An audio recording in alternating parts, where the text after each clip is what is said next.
Originally published in 1952, The Old Man and the Sea is a nautical fiction novel by Ernest Hemingway set in Cuba in the 1940s, in a fishing village. So what's it about? Well, let's dive right in. At the start, we get introduced to Santiago, an old fisherman who has gone 84 days without catching a single fish and is now considered salao, the worst form of unluckiness. We are also introduced to a young boy named Manolin who learned how to fish and, among other things, from the old fisherman. And while other young fishermen didn't respect him at all, Manolin respected the old fisherman a lot and also cared for him. For the first 40 days of the old man not catching any fish, Manolin had actually went along with the old man to help him out.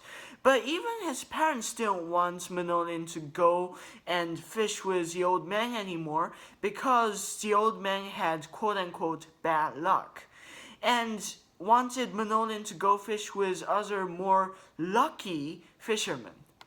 Manolin actually insisted in private to the old man that he wanted to help him out with fishing, but the old man also told him to stay with his lucky boat because he was with a lucky fisherman. But the old man isn't giving up yet. He plans to go to the Gulf Stream beyond where he would usually go and try his luck, and he believes that his days of bad luck is coming to an end. So on the 85th day, the old man took his skiff out, took it all the way to the Gulf Stream, laid his line, and surprisingly, he actually caught a huge, powerful fish that he believes is a marlin. But the fish might have been way too powerful and big because the old man couldn't lift the whole fish out, and instead his whole boat got towed away by the fish. So from here, the exciting fight between the marlin and the old man and the old man's exciting adventure begins. The author, which in the book is the all-knowing narrator, which means that the book is written from the third-person perspective, uses vivid descriptions of events, and the amazing writing really lets you feel what each character is feeling and experience the event, and you can really imagine everything that happens in your head because of the amazing writing.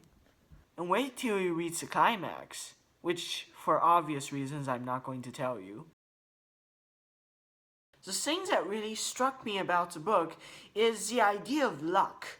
The only reason that the old man is getting laughed at by a lot of young fishermen is because he hasn't catched a single fish for 84 days straight. But how does that make any sense? Luck is completely random, so I can't buy luck, or control luck, or predict luck.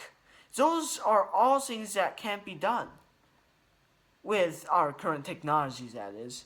This also brings out the question of what success and failure actually means. I mean, a lot of people will say that the old fisherman is a failure at this point, but is it true? Because I bet that most of the people who's laughing at the old fisherman, the young fisherman, know way less about fishing than the old fisherman. And at the same time, if I'm extremely lucky, does that equal me being successful? My answer to that is, if luck was a component of you being successful, that's totally fine. We all have luck sometimes, and that helps us get successful, get to the next level. But if you didn't become successful because of luck, if luck wasn't on your side, I don't think that you're a failure. You're not a failure. It's just that luck wasn't with you. In the book in particular, there's a superstition where luck is believed to be based on the individual, but that is totally not true. Luck is not based on anything. Luck isn't based on who you are. There isn't a lucky fisherman, and there sure isn't a lucky boat. The only thing that we can do in reality is to prepare for luck and prepare for when luck strikes.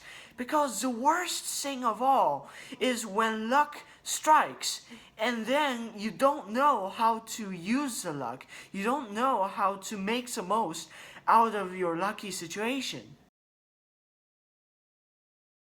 Another idea in the book that ties in with the idea of being lucky is perseverance. In the book, the old man persists until the very near end of the book. He never gives up. He even says that a man can be destroyed but not defeated, showing how much perseverance he has. But at the end, his perseverance is completely wiped out by luck. And he ended up right where he started. When he came back, some people might say he failed again. But if we had been just a little bit luckier, he might have come home a champion again. Wait, scrap that. Did the old man really come back home without changing anything? Let's explore the last idea of the book, which is friendship. Manoling is great friends with the old man, and he cares for him, and he really wants to go to fishing trips with him.